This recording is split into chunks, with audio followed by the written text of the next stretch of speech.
মা দেখো, মেলা থেকে এই ফুলদানিগুলো নিয়ে এসেছি, কি সুন্দর, দেখো দেখো। বাহ, খুব সুন্দর তো। হ্যাঁ, তা কত করে নিয়েছে রে? কত নিয়েছে? এই রে, যদি সত্যি কথা বলি, দুটো ফুলদানি 500 টাকা নিয়েছে, আমাকে মেরেই ঘর থেকে বের করে দেবে। কি রে? হ্যাঁ, 200 টাকা নিয়েছে মা, 200 টাকা। 200 টাকা? 200 টাকায় এত সুন্দর সুন্দর দুটো ফুলদানি পেয়ে গেলি? বাহ, ঠিক আছে ঠিক আছে, তুই বস, আমি তোকে খেতে দিচ্ছি, এগুলো রেখে আসি সাজিয়ে। হ্যাঁ ঠিক আছে। A few moments later. এই মনা, শোন না। হ্যাঁ, তুই সন্ধ্যেবেলায় দুটো ফুলদানি নিয়ে এসেছিলি না, ওটা তোর পাশের বাড়ির কাকের খুব পছন্দ হয়েছে, বলছে নাকি এত কম দামে নাকি পাওয়াই যায় না, তাই 200 টাকা দিয়ে গেছে, তোকে আরো দুটো আনতে বলেছে, এনে দিস তো।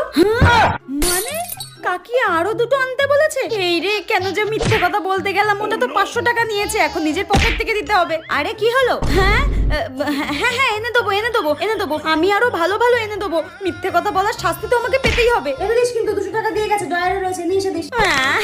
এখন 500 টাকা কোথায় পাবো আমি?